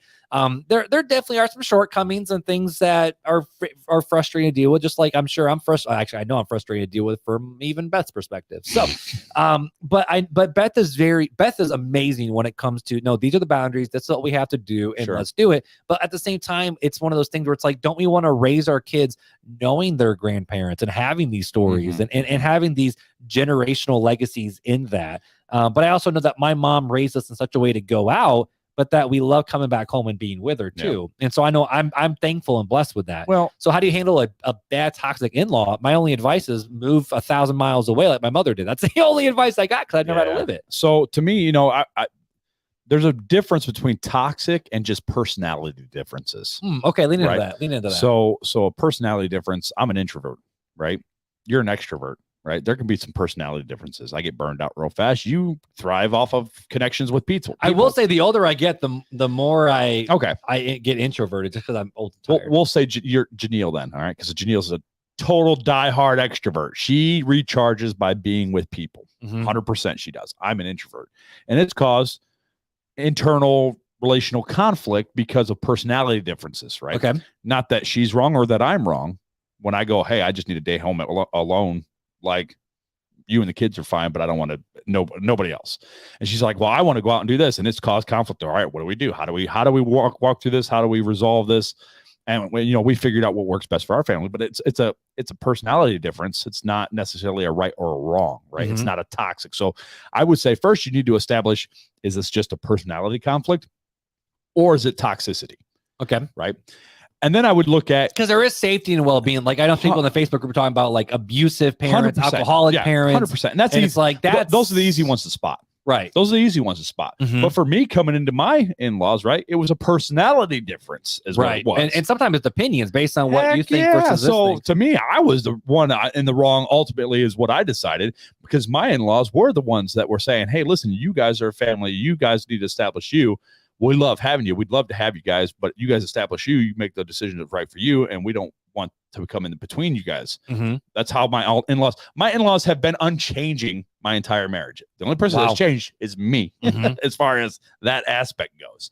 And so I would look at personality, and then I would look at, because there's two types of overbearing. Okay. There's the overbearing where it's manipulation. Overbearing want to put your input. The in-law wants to put their input into everything and control your life.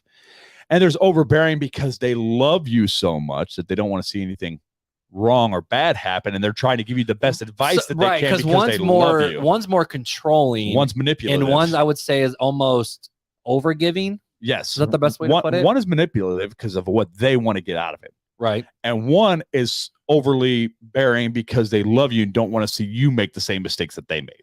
Right. There's a difference. Both are overbearing. Yep. Both are overbearing, and both need to have boundaries established. But look at the heart behind it. And sometimes that's a little difficult to distinguish too, right? Of which is which. Is this a manipulation of what my parent or my in-law can get out of it? Or is this no, they just really, really care about us and really, really love us? I make this mistake with my brother-in-law and sister-in-law many, many times, right? Okay. They're very reserved, conservative people, right? They're just very reserved, and they don't make decisions without lots of research. And something comes across that I've dealt with, I love them, and I don't want them to have to go through all the stupid stuff that I've gone. So I start sharing it, like, hey, you should do this. You should do this. I know this is what this is about. But I know you with me, like we've had conversations where like, man, I'm looking for a lawnmower, and you're like, dude, don't go with that brand, go with that brand, because here's my story. Yeah, exactly. And you've helped me a lot in life with those conversations, I mean, you and I have had that same conversation about housing. Everything. Also, I mean, that's just. Because I remember one time I showed something, you're like, oh, you're going to have to deal with this later. I'm like, oh, crap, I don't want to deal with that later. And it's not because I'm trying to, I could care less because it's not going to affect me, but because I care about you and I don't want to see you have to struggle. Exactly. And so, but that's the way I am with my brother and sister-in-law. And sometimes they're like, okay. And they don't want to take my opinion. And it's like, okay, well, I mean, I guess you're going to learn the hard way. I mean, okay. But to me, I could probably come across to them sometimes as overbearing when I'm not trying to be. It's me trying to love them to keep them from making similar mistakes that I did. Or it's like, hey, I can help save you this money and I can come over and help you do this. We can do this ourselves. And maybe they just don't want to. And, so there's that personality conflict in there. There's an overbearingness sometimes on my part, probably, and at least in their perspective of it, of, hey, he's probably overreaching because he's not dropping it, because you know me. But sometimes it's like, hey, dummy, get out of the road. Right. I'm going to yank you out of the road. And so I would look at the heart's intention of the person, right?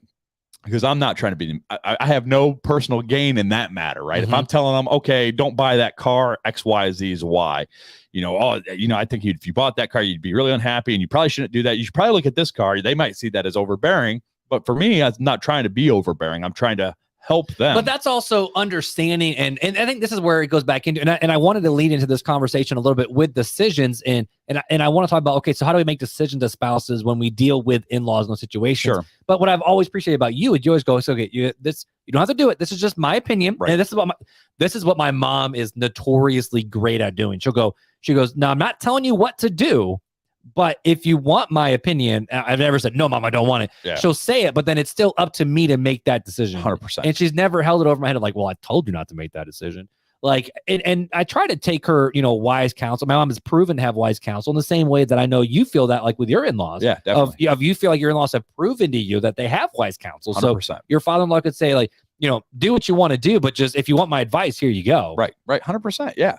And so that, I mean, you got to kind of navigate I call it like, it's like a pre-navigation before you can put the boundaries up. You got to navigate the hearts of people.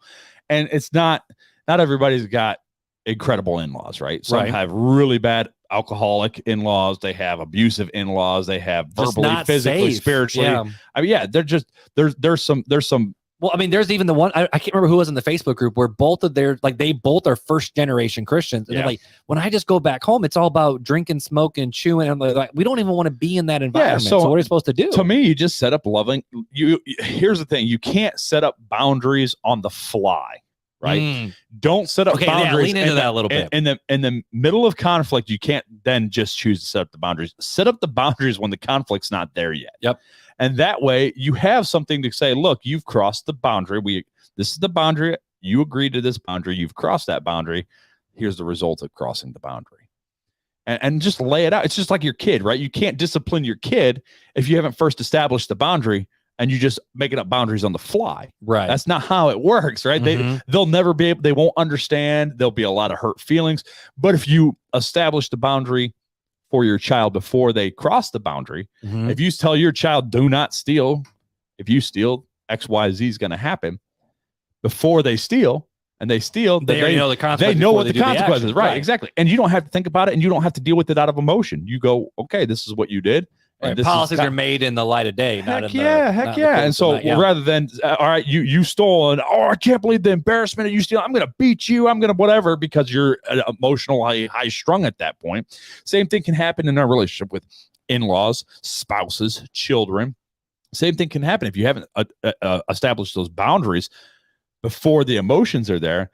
We don't always make the best decisions or choices where our emotions are high. Sometimes we make very poor decisions, which is why I think, Proverbs talks about being slow to speak, quick to listen, slow to respond, slow to anger, slow to wrath, whatever you want to call it. I mean, whatever version you're reading, but that's what it is. It's about, if you set up these boundaries prior to that emotional state, then you already have the plan of attack when that boundary is crossed. And attack, that's probably not a good word in this situation. No, but I know what you mean, right? Yeah, right. So like, all right, Mark, if you, I don't even know. If you take off your pants, I'm leaving the room, right? You got your pants on. So okay, I've established the boundary before it's ever happened, right? Right. But now we both understand that, hey, if you take off your pants, I'm leaving. I mean, that's just the way That's is, just man. how it be, folks. Sorry. That's probably a terrible example. But it's an easy one to have that conversation. Right. And so I want to lean into that a little bit where, the part of where I think the relationship with your spouse, okay, let's just be honest. You can't change your in-laws. All right. You can't change them, who they are, what they do, how they're like. But Jesus can, though. That's true. But I think where a lot of this comes down to is whether you are married or not, it comes down to, okay, so what are you going to do as a family unit with your husband and with your wife? And I'm trying to think of which path I want to start down first. And I'll start with this one. So every person is made unique and different, right? We all have different styles of emotions, how we process those. Are we introvert? Are we extrovert? Are we problem solvers? Are we more feelings orientated versus logical? Like, we're all designed and built in a very unique way, right? Yep. And we all handle different circumstances and different things differently. Yep. Like for me, if you ask me about, hey, do you guys want to come do this with me? I'm not having that conversation in front of you with Beth. I want to take a step back, let's talk about it, and then I come back, because I don't want your opinion to sway how we're doing, because of just, you don't know what's going on in our family. So even like with kids, the kids know, like if they ask to do something, I say, well, I haven't talked with mom yet. We got to talk with mom yet. So the girls are learning, because I mean, I would say Ava and Sadie, the two oldest ones, were so used to just mom having to make the decisions, and all of a sudden dad has to get involved with it too. So that's just the way I'm wired, and that's the way I tick. And Beth has had to learn that, and it would frustrate her, where I'm like, I won't give you an answer until we go talk over there. I don't want to do it. Me and Janelle are the same way, like, my that's friend. What I want to do. Now, sometimes you can't, and sometimes you just got to make a decision on the fly, and we will, whatever. But, you got to learn how your spouse thinks and ticks. So if you are one where you come from a very great, tight-knit family and your spouse doesn't, you need to understand that, okay, where is my spouse coming from, and seek to understand. And then if you are the spouse where you feel like, man, I feel like I'm married to you and your parents, I don't feel like I'm married to just you, it comes with being able to air those grievances. And that's where it comes back to we keep going back to James 1, where it talks about everyone should be quick to listen and slow to speak and slow to wrath. And so when it comes to the marriage relationship, if you are in that relationship where you feel like you're married to someone, but you're also married to their in-laws, you need to set up a time and a place where it's safe for you guys to have that conversation. Like you said, not in the heat of the moment. All of a sudden, it's like, man, I can't believe you married to this, and I feel like I'm married to your parents, and you're always choosing their side, blah, blah, blah, blah, blah. Everyone just heard y'all's fight over there at the Thanksgiving Day table. Like, you got to have these conversations offline and, sidebar these things. But you need to have these conversations with your spouse of, how do we expect this to work? Like, this is our family. Like, to be honest with you, it's one of those things, like with our family, Beth and I have to be prepared for our kids to not always come home at the same time for all the different different things. And normally it's the fact of wherever the wife goes, or the husband tends to go back to the wife's house for holidays. Like, I'm not saying that's how it always works. I'm just saying historically that just tends to be how, that's what my mom told me. And that's just the way, that's just how it's always been in my head. But, Beth and I had to have these conversations. Okay, so what are we going to do with our family? And we've decided that we want our parents or our kids to know their grandparents, not just like me, where, to be honest with you, my grandparents, I don't have, some that passed away because of just old age, but I don't have a great relationship with my grandparents because they were just never there. Like, it wasn't my parents' fault. It wasn't, I don't know whose fault it was. They just weren't there. And I don't want that for my kids. I want my kids to know my grandparents and have them be involved in their life. That's just what we decided to do. But every time Beth and I make a decision, Beth will ask me, or I will ask her, do we want to invite anybody else into this? And I have the option to say, no, I want it to just be our family. Or I'd say, you know what? Let's bring mom.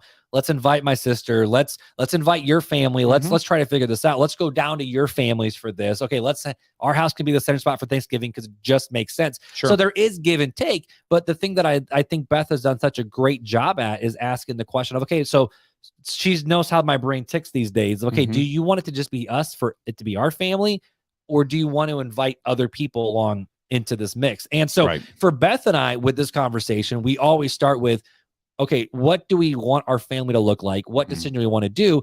But we also do want to bring our parents in there because of that. And so if someone does have a rough relationship with an in-law, I think you first need to have a conversation with the other spouse. So it's not like attacking you and the in-laws. It's the fact of, okay, no, we're a team, we're a unit, we're called to do this. How do we handle these situations? Not me versus you as husband and wife, but as a team, what are we going to do in these circumstances? So, okay, so I'll just lean into it, right? So your family wants an imaginary wife. Your family thinks that if we don't join them for every single holiday, we don't love them. I've had to deal with that. Where the fact of if we choose anything else over that, if we miss Christmas Day, Christmas Eve dinner, Good Friday, Sunday morning, and then Sunday morning Easter, and then Memorial Day for the boat, and then Labor Day for this, and 4th of July for that. If we miss, or if we decide to do anything else with a friend or Friendsgiving, or if we do anything like that where we're choosing other people over them, okay, we know how your parents are going to respond to that, or my parents, if you're the bigger person, say, I know my parents are not great with this. So what are we going to decide as a family? And sometimes you just have to say, look, here's the deal. We want to spend time with both families because we love both sets of parents, or we want to make traditions on our own as well with our own friends. Right. We want to honor you and have time with you. What can we do to make this work? And sometimes, like, I know you've talked about this with, like, not give ultimatums, but more the fact of, okay, so we want to see everybody. So we're going to do our best to spend Christmas Eve with you guys, and Christmas Day, it's exhausting. Cause I mean, I did it once where, poor Elliot last year had to bounce between like 4 Christmases. Yeah. And I mean, Evie too. Sure. But like between, Grammy's house and our house, and then over at his mom's, and then bouncing around, like, how many different places you go? But he went, I went to like 5, which he doesn't. I mean, he just jumps in the car and goes. Sure. But it's like, I don't want it exhausting. Right. How are you supposed to be, how do you enjoy it as a family, a core unit? Right, exactly. And so you do want to honor your parents, and you want to respect your parents. But at the same time, you have to remember, we are a team. We are a unit. We are called to do this together, leave and cleave. Like, this is why, man leaves his father and mother and they become one. We're a team. So what are we going to do to honor and respect our parents, but also at the same time, what's best for our family? And sometimes, like we've heard from stories inside the podcast, or inside the Facebook group, of it's not safe. So we have to do things a certain ways. Some friends of mine, they've even said, where the fact of, we have tried very hard to slowly bring our dad back in, or our mom back in, because they were divorced and separated. So we got to figure out this balance. We've tried very slow to bring them in at a slow pace, because we know of their whatever problems they're dealing with in life. But at the end of the day, they're still dad, they're still grandpa, they're still mom, they're still grandma. So there is that level of, yes, you want to bring those people back in that are at a bit of arm's length. And I really like how some people have said, after years of counseling and therapy, this is just what we've had to decide what's best for our family. And so it's not a fast, like, oh, you screwed me over, so axe, and you're gone. Or the fact of, oh, when you're marrying me, you're marrying everybody else in the family too. Well, that's not biblical either. Right. So it's the fact of, as a married couple, you are called together to be a team. And so what it means to be a team is, what can we do what's best for the core family unit? And sometimes if it's the husband's mom or husband's dad that are overbearing, bro, you got to step up and defend your wife. Or if the wife is so tied to her family, where it's like, you're marrying me and everybody else, the wife has to go, you know what? No, I need to do what's best to honor you as my husband, as well as the husband is also honoring the wife and loving the family. So it's the big dance of, how can I serve you better? Which, that's why I brought in those verses of how about relationship in general. It says, be hospitable to one another. Right. It says, put away anger and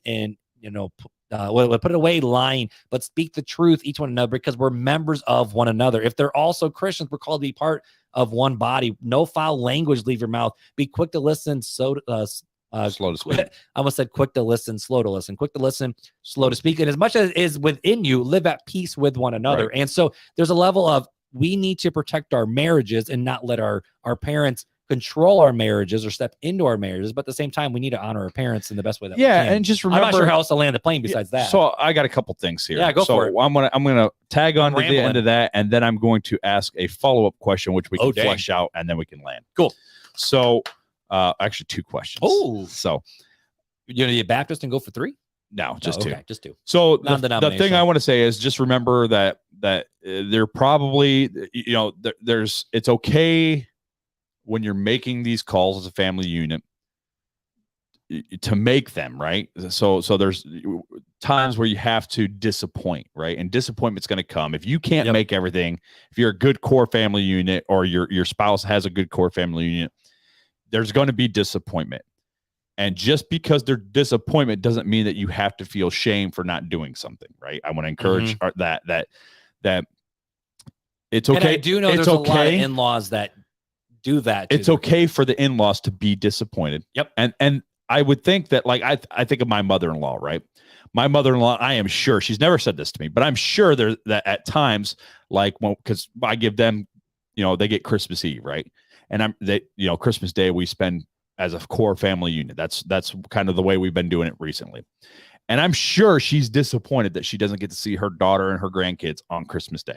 And I'm sure there's a huge disappointment. Yeah, step into their shoes. Like for us, when we're grandparents, we want our kids coming back. So I have to be understanding of that, and I have to allow that disappointment, right? And I have to try to comfort that disappointment the best I can, and to help her with that disappointment. Because not that she's expressed that to me, but I'm sure it's there. I'm sure it is, because man, I want my kids to be with me every holiday too. So I'll be disappointed, and I think my mother-in-law would say, I'm disappointed, but I understand, right? And that's a good in-law right there. That's huge. Because you're allowed to be disappointed or sad. Heck yeah, but just be understanding of it from our side when you're making these, and you're going to disappoint somebody. Be compassionate about it. Be loving towards that person. If they even if they lash out a little bit, just be understanding. You don't have to speak back or fire quick back. It's probably disappointment, right? Now they can go too far with it too. So watch that. But if they don't go too far with it, be understanding, be compassionate, be loving towards them, because it is disappointing when your sister, your brother, your daughter, your son, they don't get to do what has been your family life for all these years, right? That can lead to some, like Beth, right? Beth can't make it to every holiday. I'm sure her parents are very highly disappointed, but they still love you guys too. So there's a balance there. All right. So my first question. Okay. My first back question. We're going to go along on this podcast too. Why not? Why not? Just apparently we have a no. We're shooting for Joe Rogan time right now. Yeah, just buckle in. We're gonna go for the Dan Bongino 4 hours here. No, I'm just kidding. So what do you do if your in-law believes in the patriarchal oversight of the family? And what I mean by that is that, hey, I am the oldest male of the family, so what I say goes, and I have oversight over all of your marriages. What would you say to that? Absolutely not. Why? Because going back to, scripturally, now also the conversation of, are they a Christian or not? Because scripturally, sure. When you look when you look at Genesis 2, it says the man and wife should leave their father and mother and become one flesh. But in that culture, that's not what happened. Culturally, back in the Jewish times, I'm playing devil's advocate, by the way, just so you know where I'm at. Okay. I'm defending it, but I'm not defending it for real. I'm defending it from the side that I've heard before. But so in that culture, the son, when he married the wife or whatever, they built on to the father's house. They built another wing. So they were still part of the father's house. And even in the Christ or Jesus and God, the Father's relationship, if we're his bride, he's up building a place. He's preparing a place for us in his father's house right now. So wouldn't that mean that there's still patriarchal oversight? No. I love it. I love seeing you squirm. I feel like I've always wanted to do a little bit more research on how the father-son relationship work, because a lot of times the son works with the father. Yeah. Very different culture in that. But culture doesn't mean scriptural. That could have just been what it was and how it happened. Now there is the level of, yes, at some point, I hope my son Elliot has heeded my words of advice enough where he lives his life well. But we also see in scripture that children are supposed to be, or they're arrows that we're supposed to launch out into the world. We see that through Solomon was saying that. And we see that even in throughout the Proverbs, they say, of my son, listen and heed my advice and not control. And I feel like if someone who wants to be the patriarch, I think of my family, right? If I set myself up as the patriarch of the family, everyone else answers to my authority, that means I put myself in the seat of God. But aren't we, God puts us in certain roles. So God puts them of the patriarch over families, just like a pastor is the patriarchal figure over the church, or Christ is over the pastor. Right, which but is the pastor role isn't supposed to be a leadership by governance and control. It's supposed to be a leadership by servant and submission. But didn't God set a father, God set governments, kings and stuff over us, and we're supposed to obey those authorities as long as they line up with God. Right. So God also sets fathers over the family. So does that mean? But when he sets it up over the family, how is the husband supposed to love the wife? The way Christ loved the church. Well, they can just not dictated. Just like Christ is still loving the church, but is under the headship or the role of God the Father. Right. So there's still that lineage that you haven't answered. Right. But again, I just go back to the fact of if the way God created marriage to be is you leave father and mother and you become one flesh. So you're no longer two, but you're one. So this is now a team unit. And so for me as a dad, I would hope that if I am overbearing and trying to control all my kids' schedules, that my kids would look me dead in the face and say, well, not first off, like that'd be kind of weird, but I'd hopefully I would hear them say something to the fact of, would you want your dad controlling your entire life too? And the fact of, if we're supposed to bow to the mercy of you, so would you bow to the mercy of your dad? What if they say yes?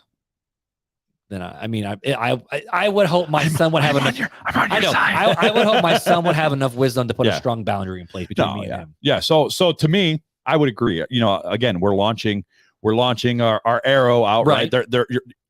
You have been given stewardship over your family, over your child. Right. You've cleaved to your wife. Right. That unionship, and then your children God has given you a time, and you're supposed to raise them up, train them up in the ways that they should go, that they won't depart from it. Right. So we have a training. Now you still need to honor them. My mom. 100%. Okay. Case in point, I'm doing my mom's, I'm doing a whole full break job on my mom's van. Sure. This weekend, but I'm doing that in order to help my mom and love her. My mom does a great job where it's like, hey, whenever it's in your schedule, hopefully sooner than later, because I'm having issues, could you do this? Right. And so if I love and honor my She's mom, asking for help. I mean, well, exactly. It's not control. The fact that, okay, so this is when you are going to do this. Here's how you're going to do it. You have the right as a husband loving your family, being the head of your household, to say no. Yeah. It's okay to say no, because here's the other thing too, is the fact of when you say yes to everything, you're saying no to other things. So if you're always saying yes to the control of your parents, you might be saying no to your wife. You're supposed to honor right. your father and mother. Correct.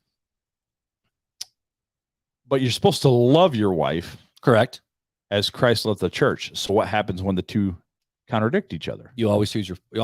Always choose your spouse, right? Yes. And because we are one flesh at that point. Because your job is to, as a husband, serve your wife, not have your wife be your doormat. And when I say when they contradict, okay, is it my wife needs me to do a brake job on her car, and my mom needs me to do a brake job on her car, and they both want it done the same day? What do I choose? Pick your spouse. I go, well, I got to take care of my wife first because that's my responsibility. And if I have time, then I'll come help you as well. You try to do both, right? You do the best you can, but sometimes you have to say, no, this is priority, and your wife should be your priority. And then your children should be somewhat of your priority as well, because you have to train them up, right? Yep. You can't train them up by neglecting them. No. But likewise, we still have to love and serve each other and honor our father and mother. And that's all part of that general love for each other that we should have, and that general honoring we should have for each other. And so I think there's, you got to have some balance, but I would agree with you that our primary responsibility is we are a core family unit that God has given me headship over, and I have to answer to God about how I handled the responsibilities in which he gave me of my wife and of my children. Right. I think, the title of patriarch and matriarch are supposed to be titles of honor. Yes.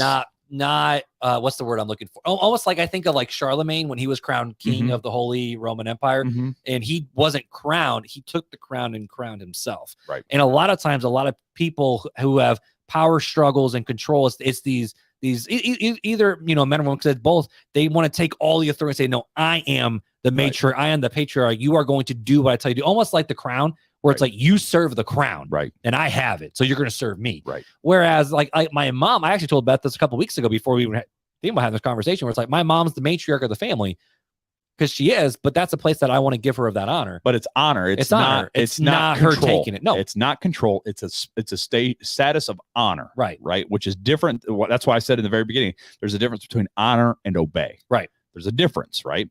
Because as a child, underneath the authority of the father, yes, you are supposed to obey as a child.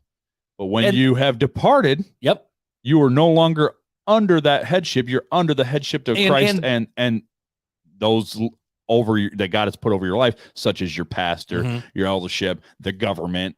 Those are the ones now that you are under, and you obey those laws or their roles.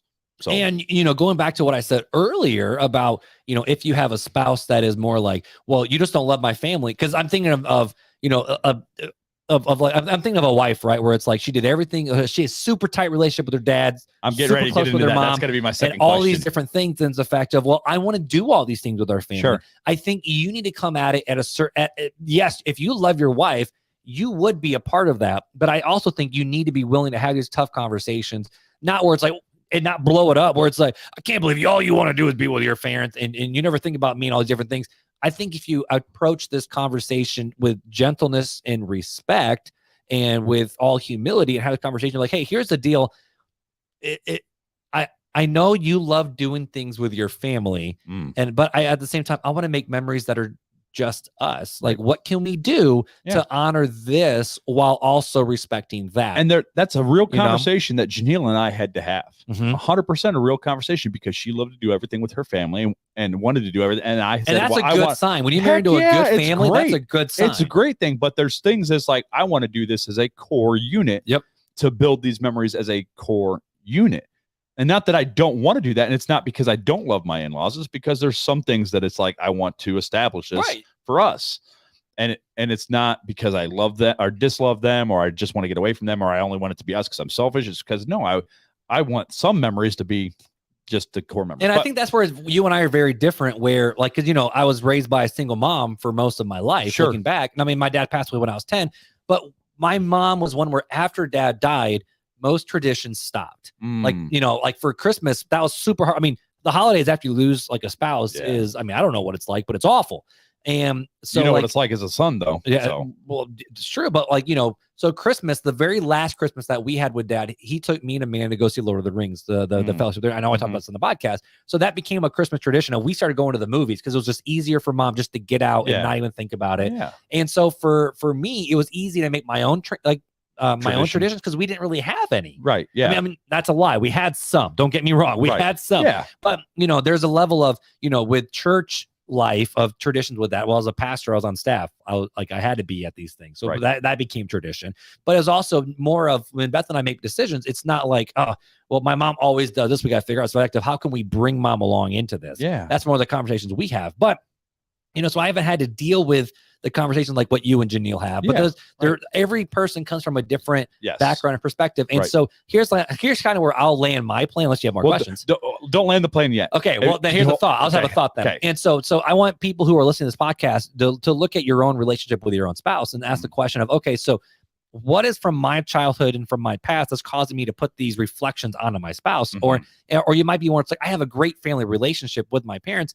Maybe you should go ask your husband or your wife, say, hey, how does it make you feel that we do everything with them? Like, I want to seek to understand. And so I think it's worth if you're listening to this podcast right now, I know you are, because if you've listened to us this long, I know you're still here. So figure out where you are at with how you were raised as a kid to your parents. What is your relationship with your parents like right now? And it may be worth just asking your spouse, not to solve a problem, but just be like, hey, so I know this is how we've always done it, but how does that make you feel? Like, how do you feel all this? Are there things you would like to change and do it? And you be the bigger person. Let me pause your thought there. Oh, I already finished it. So you can pause that thought's going to tie into this next question. Oh, dang, let's go. It's going to go right back into it. Okay. So your thought. I keep looking at the screen in my bright water. Your final thought is going to be a continuous final thought here. Okay. At least I'm pretty sure. So. Okay. Sorry, Joe. This is another hour and a half one right here. I'm going to give us another brother-in-law, Joe. Well, side note, I love Joe. Joe, I love your family. I'm still waiting for some Mama Nachi pasta. Still waiting for it. Me too. In a Cool Whip container. I'm waiting for it. Where's mine? Jeez. If you get yours before I get mine, and Joe would do that just to watch me get frustrated. If you got Mama Nachi food before I did, we all know I'm his favorite. No, I'm just kidding. That's fair. That's fair. But hey, all right. So what's this? What's your question? Real conversation here. Talk. No names, but real conversation. Oh, snap. Not a me, but the real conversation I've just started with one of our listeners. Oh, okay. So you have your spouse, and I got one of them. You're watching your spouse's sisters downgrade and berate your spouse. And you go to defend your spouse. Wait. Back up. So I want to put it in my rules. So Beth has two sisters. And so I'm watching Beth's sisters. You're watching Beth's sisters attack Beth? Okay. And you go to defend Beth. Okay. We'll use Beth. All right. Because you've already easier. Just easier. So this is not the case. You go to defend Beth. Okay. to Beth's sisters, and Beth attacks you for attacking her sisters. Oh boy. How do you handle that situation? I know I have my thoughts, but I'm asking you because, yeah. So I guess my first question would be is, does my spouse feel like she's being openly attacked, or is it just kind of one of those relationships where they do just naturally poke fun at each other? I think the spouse is so I would say Beth is so used to it that Beth doesn't recognize it anymore. My personality, I avoid conflict at all costs. So I know my personality is to talk to Beth first and say, how does it make you feel when they do? Because there are people out there who, and I'll just speak into it. I know you, maybe not so much anymore, but I would say at least a handful of years ago when I first met you, you would have been very quick to step in and be like, you don't talk about Janelle that way. Oh, 100% still that way. And so I know, but now I do it in a gentle way. But I also know you enough to be like, so Janelle, what's up with this? Yeah. Like, because you had these great conversations with Janelle. Right. And so I would first want to ask my spouse and say, okay, so from your perspective, A, how do you feel? And then B, how do you want me to respond? Because I don't like it that they're belittling you and that they're making you feel like crap and that they poke fun at you all the time. But at the same time, that's what siblings do. And so like, I know if I ever cross a line with my sister, right, she doesn't pull, and Beth is, I mean, she's a saint for this. I mean, the other thing too is never cut your spouse at their knees in front of somebody else. Just don't. Yeah. And so Beth is very good. She'll give me a tap and she'll give me a look of code for, you better shut your mouth right now. I get that all the time from Janelle. I will shut your mouth for you. And so I get the look, and there's even been times where like take a dead dad joke a little too far, and because I can do it with my siblings, and but if mom's in there, like, that hurts, she lost a spouse, like that's not something to joke about. And so like I'll get the look shot across the room, like, oh crap, I crossed the line. And so Beth is good at that, but she never will whack me in front of anybody. Yeah. And so I would say, like, okay, so if that has already happened, talk with your wife and say, hey, I don't like how they spoke to you. I don't know what to do. What would you want me to do? And I think that's the big thing first, right? Before you ask how they feel about it, say, listen, I notice this. Yes. I notice, Beth, your sisters are calling you XYZ. Okay. And it bothers me for you because I love you. And it seems like an attack on you. How do you feel about it? Okay. So like, here's a good example. So like my little brother's nickname is Fatty. But check this out. This went back from, like, we're talking when we were little. Like, my youngest brother is 6-7 years older, younger than my older. Wow, hello. I'm 6 years older than him, 6.5 years older than him. And somehow, like, that became a joke ever since I was like a young teen. And so he would have been like 6. Okay. Right. And so it's always been like, see you later, Fatty. Later, Fatty. And so like sometimes that will just come out. Sure. Well, and he was always like the runt of the litter of the Hydes. And then eventually he became taller than me. And now I'm the runt of the litter. And so, but so it's always been funny to that. Now, if it ever, like, and I don't call him Fatty that much anymore because he's a grown 24-year-old adult. Sure. And like, which I actually were having an adult conversation, and I stopped and I said, can I just say how weird this is for me? The fact I'm having a grown adult, like grown man conversation with you, because in my mind you're still 10. Yeah, right. And then his fiance Jamie just bust out laughing. Right. And speaking of which, I just talked to him on Sunday. Chris? Yeah. Oh, good. Yeah. And Jamie was there too, right? Yeah, 100%. Side note, she has won some of the biggest awards you can win as in her field for like women of the year and stuff. Like, she is amazing. But I always throw your brother off because every time he sees me, I have a different look. He's like, hey, I'm like, yeah, you mean you throw me off every time you have a different look, too, boss. Hey, how's it going, Chris? He's like, hey, how's it going? I'm like, you don't remember who I am, do you? No, I'm Fuller, Marc's friend. Oh yeah. Yeah, that's Chris. But if it ever came to a point where it's like, if Chris doesn't like that, me calling him Fatty, and it bothers Jamie to do that, I would hope that Jamie would either talk to me or talk to Beth, but hey, just so you know, this is what your brother feels like. And I go, oh shoot. And hopefully she'd talk to Chris, and Chris could approach you, right, and talk to you about it, right, and you guys could square it off right then and there, and it'd be done, right? And I'd appreciate that. That's the hope. Like, hey, right? I don't like it when you call me that anymore, man. Versus like, stop calling me that. But, it's like, oh snap. But what if Jamie is bothered by it, right? But Chris isn't. But Chris doesn't recognize it, and Jamie says, Timmy. Shut your mouth. I don't like it when you do that. And Chris goes, hey, don't talk to my brother that way. And now there's contention there. I think those conversations need to happen, like you said, outside of that gathering. Correct. That, okay, hey, I've noticed this, and start that conversation. But if it did happen, what I hope I would do is step up, not in the same time, but you know, sidebar Chris at some point and be like, hey, Jamie doesn't like it. I know we don't care, but for your guys' relationship, bro, I'm out. Yeah, but in a relationship where that may not be able to happen, say in this listener's situation, it doesn't sound like. Yeah, and I don't know what that situation is. My thing is to have those. There's contention there right now. There's a lot of tension. Have those conversations with your spouse now. Yes. Now that you know that that you've spoken out and here's the next part, right? Here's the next step. If your spouse says, just let it go. Let it go. Let it go. And this is something that Beth has been up my butt about. She's like, if I say something, believe me.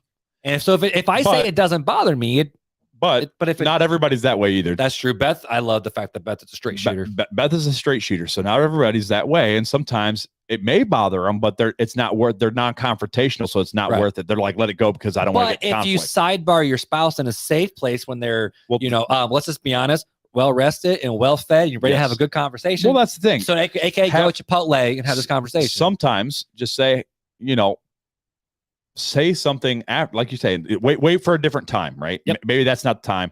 Maybe it is the time. Maybe you've never had that conversation, and by remaining silent, your spouse is going to get mad and be like, why didn't you defend me when blah, blah, blah was saying this?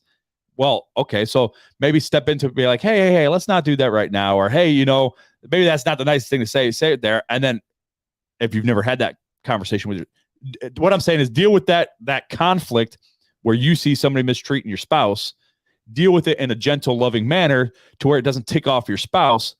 And then you can have that sidebar conversation later. And this is where it's hard, right? Because you would hope that if you would stand up for your spouse and just sidebar your sister or brother-in-law, whoever. Hey. But here's the hard part is, because I know a lot of family dynamics are like this, where it's like stay in your lane. Like this is what we always do. She's fine. It's whatever. But you've at least done your job, and hopefully, and then you tell your spouse, hey, this is what I did just to give you the heads up. Right. And sometimes I know the spouse will be like, just don't rock the boat. Right. Just let it be what it be. It hurts, but I'm getting over it. It's fine. Right. At some point you have to say, okay, is it worth? And this is where the spouse has to have some inner, the person who's being the one being hurt has to have some inner thoughts and inner dialogue to go, does this really bother me? Why does it bother me? And then do we, as a couple decision, do we have to make some decisions? Like, I don't like this enough. Right. Where maybe you talk with the mom and dad, and then you're like, we got to dip at certain points. Well, no, you set up the boundaries with the in-laws, sister-in-law, brother-in-law. It doesn't matter. Whoever's doing the action, that's when you, after the fact, right? Like if it happens when everybody's drinking and now they're drunk. Have the conversation. So I would say as a spouse, right? If somebody did that to Janelle, I would nonchalantly be like, hey, let's not do that or something. Just kind of like figure out how to switch the gear real fast. Switch the gear, or kind of like make it in such a way that it's like kind of like, hey, kind of like whatever, don't do that. Or if you're really smart, don't be a jerk about it. Or if you're really smart, whatever they're talking to your spouse, figure out how to flip it back to them. And be like, because that may not be right either.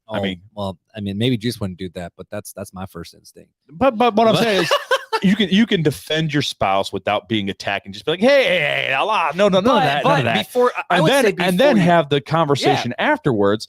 Establish what your spouse I would flip it. I would sit and deal with it, and then talk to your spouse. But how do you feel when this happens? No, I want to deal with it right then in front of your in-laws. No. What I'm saying is, like later. Deal with it with your spouse. Outside of that, figure out, does it bother them? If it bothers them, why?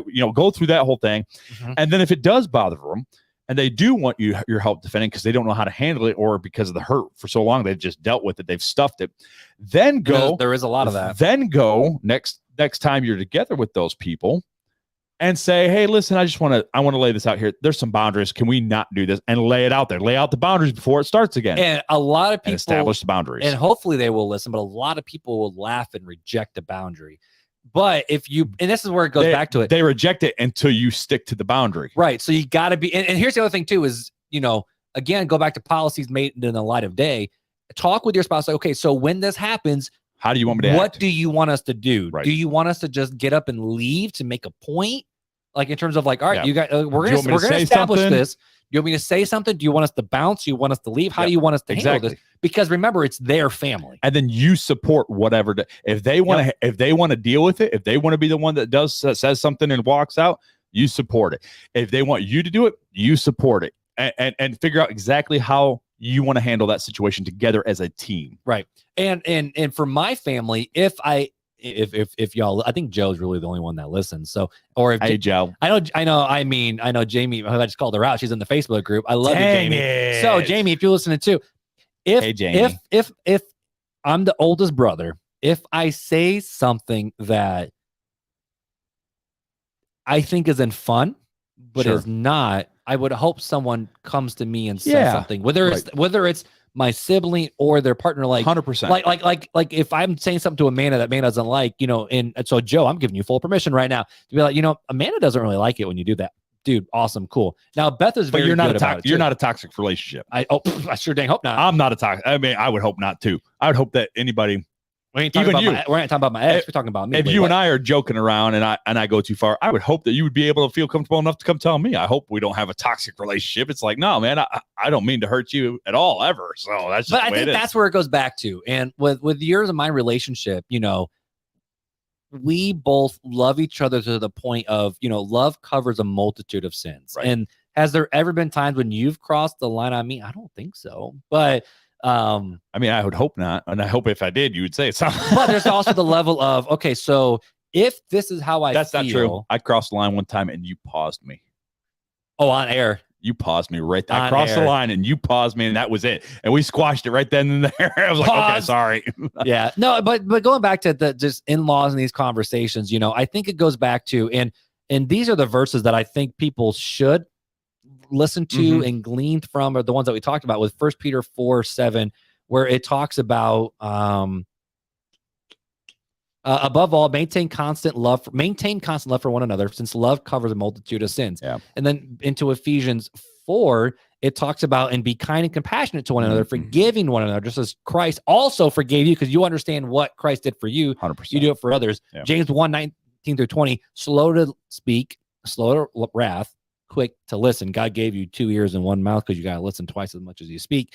And then Romans 12, 9-21, where it talks about, as much as you are able to, live at peace with one another. And so there is a level of, when you are married, you guys got to work together to be a team in this relationship in such a way where, ask your spouse, how do you want me to handle this? How do you want me to deal with this? What do we want to do in our relationship?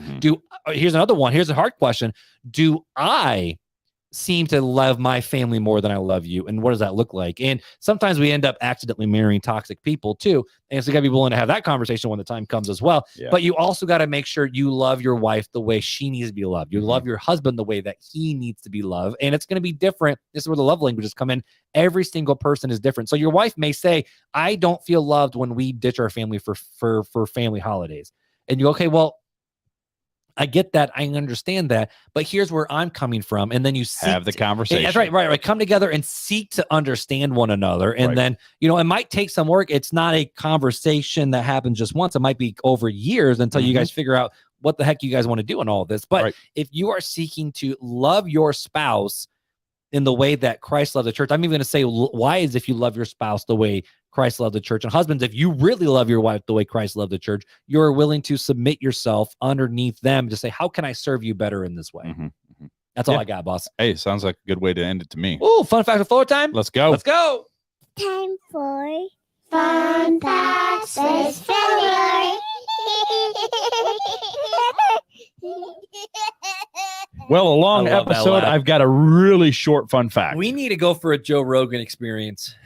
I don't know if I got 4 hours. I don't know. Ooh, that'd be fun. I would have to not drink anything for that long. Anyways, I hope you ain't drinking nothing on our episodes. So here's the short fun fact of the day. Just turn water into wine, though. So wow. Anyways, so we can get a tattooed mid episode. Keep going. I'm hyper. Let's go. I'm getting new ink here in a little bit, so that's what. So, anyways, let's go. A male ostrich can roar like a lion. Wait, what? No, a male ostrich. Absolutely not. What? Look it up, bro. That's the fun fact of the day. Real short and sweet. But at the zoo, I've never. Wait a minute. Okay, Beth, let's talk about this, because there's this random roar that happens in the zoo, and I'm like, they can mimic the roar of a lion. And Beth is like, that's coming from the lions. I'm like, it's not coming from the lions. It's on the other side. Is it coming from the ostriches? if they're males. I want to ask the zookeeper to be like, Look do you have it any up, male man. Google ostriches? it. Do they sound like lions? Can you poke one and make one mad so I can hear it? Wow. I have never heard an ostrich. I mean, is it as loud as a lion? Though? I don't know, but they can roar like a lion. That's really dang lion's- cool. You've heard a lion roar, right? Well, man? Potawatomi, It's like man. terrifying. Have you seen the new lions, by the way? I have not, but I want to go so bad. We just Oh. renewed our membership, so I got to go. So I haven't seen him outside yet. I've only seen him inside. I love the tigers, man. Although, your boy here, my favorite zoo animal is the red panda. Absolutely. I'm Did down you for see when that. I was holding a leaf on I the side of the did. glass and it was like, I want to eat I it? was a little bit jello. I'm not going to lie. I'm like, man, that is so cool. I want to cuddle a red panda. You want That's to what cuddle I a red wanna panda? do. I want a red panda experience as well. Let's do You it. know what bro. else I want to do? We should do live RTC on the road with the red panda. I would die.